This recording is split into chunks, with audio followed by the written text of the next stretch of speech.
முருகாச்சரணம். கந்தபுராணத்தின் சென்ற பதிவில் காஷ்யப முனிவர் தன்னுடைய 3 மகன்களுக்கும் ஒரு கதை சொல்கிறார். அது என்ன கதை நம்ம இந்த பதிவில் பார்த்துடலாம் வாங்க. கடகம் அப்படின்ற ஊரில் ஒரு அந்தனர் இருந்தார். அவருக்கு குச்சகன் அப்படிங்கிற பேர். அவனுக்கு ஒரு பிள்ளை பிறந்தான்.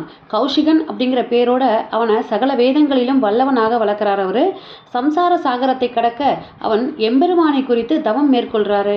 உணர்வை அடக்கி ஜடமாக அமர்ந்து பஞ்சாட்சர மந்திரத்தை மனதிலே ஜபித்து வந்தான். அந்த வழியே செல்லும் மிருகங்கள் தங்களுடைய உடலிலே ஏற்படும் தினவை போக்கிக் கொள்ள கௌஷிகன் மீது உராய்ந்து செல்லும். கௌஷிகனோ அதை கொஞ்சமும் உணராது தவத்திலே இருந்து வந்தான். கௌஷிகனுடைய கடுமையான தவத்தை கண்டு மனமிறங்கி தேவர்கள் சூழ்ந்து வர விஷ்ணு அவன் முன்பு தோன்றினார். தம்முடைய திருக்கரத்தினால் அவன் உடலை தடவி, கௌஷிகா, மிருகங்கள் தங்களுடைய உடலில் ஏற்பட்ட தினவை போக்கிக் கொள்ள உன்மீது உராய்ந்து செல்வதையும் உணராது உணர்ச்சிகளை அடக்கி தவம் செய்ததால் இனி நீ மிருக கண்டூயன் அப்படின்னு அழைக்கப்படுவாய் அப்படின்னு சொல்றாரு. கௌஷிகன் கண் விழித்து பரந்தாமனை கண்டு பேரானந்தம் கொண்டவனாய் அவரை வலம் வந்து நமஸ்கரிக்கிறார். அவனுடைய கண்கள் ஆனந்த பாஷ்யத்தை பெருக்கின. பரந்தாமன் அவனை பார்த்து, கௌஷிகா, நீ முன்பு செய்த தீவினைகள் அனைத்தும் உன்னை விட்டு விலகட்டும், சிவபெருமானுடைய கருணை உன் விஷயத்தில் பெருகட்டும் அப்படின்னு கூறி தேவர்களோடு மறையிறாரு. மிருக கண்டூயன் அளவற்ற மகிழ்ச்சியுடன் தந்தையிடம் திரும்பி வந்தான். புதல்வன் கூறியதை கேட்டு குச்சகன் அளவற்ற மகிழ்ச்சி கொண்டு குமாரனை கொண்டாடுறாரு. பின்னர் பிரம்மச்சரிய வாழ்க்கையை முடித்து கொண்டு கிரகஸ்தாசிரமம் மேற்கொள்ளுமாறு மகனிடம் சொல்றாரு. அதை கேட்டு மிருக கண்டூயன், தந்தையே, முன்னரே நான் பாசங்கள் அனைத்தையும் அறுத்து கொண்டு தவம் செய்ய சென்றேன். இப்போது மீண்டும் என்னை இல்லறத்தில் ஆழ்த்துவது விரும்பத்தக்கது அல்ல அப்படின்னு சொல்றாரு. பெண்ணாசை துன்பத்தை கொடுத்து ஒருவனை நரகத்தில் கொண்டு போய் சேர்க்கும். அகலிகையிடம் கொண்ட மையலால் இந்திரன் பெரும் பழி அடையவில்லையா? நான் அழியா செல்வமாகிய தவத்தையே விரும்புகிறேன் அப்படின்னு சொல்றான். புதல்வனுடைய மறுப்பை கேட்டு குச்சகன் மனம் வருந்தினான். குமாரா, நீ குறிப்பிடும் தவம் அழியா செல்வம் என்பதை நான் மறுக்கவில்லை. ஆனால் அந்த தவத்தை மேற்கொள்ளும் முன்பு ஒருவன் இல்லறத்தை கடைபிடித்து புத்திரர்களை பெற வேண்டும் என்று சாஸ்திரங்கள் கூறுவதை நீ மறந்துவிட்டாயா? இல்லறம் என்பது இன்பத்தை மட்டுமே லட்சியமாக கொண்டதல்ல. இறந்து போன நம்முடைய முன்னோர்கள் கரையேறவும் நரகத்தை அடையாதிருக்கவும் ஒருவன் புத்திரனை அடைய மனம் செய்து கொள்ள வேண்டும். உயர்ந்த இடத்தை அடைய விரும்புபவர் ஒவ்வொரு படியாகத்தானே ஏறி செல்ல வேண்டும். இல்லற ஒழுக்கத்திலே தவறு ஏற்படின் பரிகாரமே கிடையாது. இறைவன் தேவியை மணந்தது சகல உயிர்களும் இல்லறத்தை பேண வேண்டும் என்பதை எடுத்து காட்டவே. அதனால நீ என் வார்த்தையை மறுத்து பேசாதே. என் விருப்பப்படி நடந்து கொள்வாயானால் உனக்கு குற்றம் ஒன்றும் வராது அப்படின்னு சொல்றாரு குச்சகன். மிருக கண்டூயன் தந்தை சொல்லை மறுக்காது திருமணத்திற்கு இசைந்தான். ஆயினும் தனக்கு மனைவியாக வரப்போகும் பெண் எவ்வாறு இருக்க வேண்டும் என்பதை அவன் தெரிவிக்கின்றான். தந்தையே, தாய் தந்தையரை இழந்தவளும் சுற்றத்தார் எவரும் இல்லாதவளும் அழகு இல்லாதவளும் நல்ல குணத்திலே பிறக்காதவளும் அங்கஹீனம் உடையவளும் நம்முடைய இல்லறத்துக்கு வரக்கூடிய பெண் அல்ல. மேலும் நாணம் இல்லாதவளும் ஆடவரிடம் அதிக விருப்பம் கொண்டிருப்பவளும் சுறுசுறுப்பு அற்றவளும் ஆண்மை மிகுந்தவளும் கோபம் முதலான கொடிய குணங்களும் உடையவளும் விரும்பத் தகுந்த பெண் அல்ல. ஒரே கோத்திரத்தில் பிறந்தவளை மணப்பதும் ஆகாது.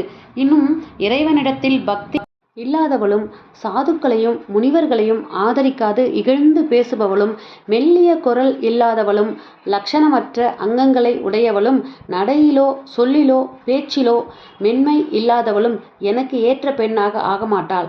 இத்தகைய குணங்கள் இல்லாத பெண் கிடைத்தால் நான் மணக்க சம்மதிக்கிறேன் அப்படின்னு சொல்றாரு. குச்சகனோ நாடெங்கும் தேடி திரிந்தான். சில முனிவர்கள் மூலம் செய்தி அறிந்து அனாமயம் அப்படிங்கிற வனத்தில் உள்ள உசத்திய முனிவரிடம் வந்தான்.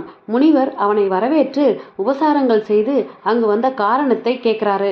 குமாரனுடைய விருத்தாந்தங்களை ஒன்று விடாது கூறிய குச்சகன் அவனுடைய புதல்வி விருத்தை அவனுக்கு ஏற்றவளாக இருப்பாள் அப்படின்னு பிறர் சொல்வதால் திருமணம் பேச வந்திருப்பதாக சொல்றாரு.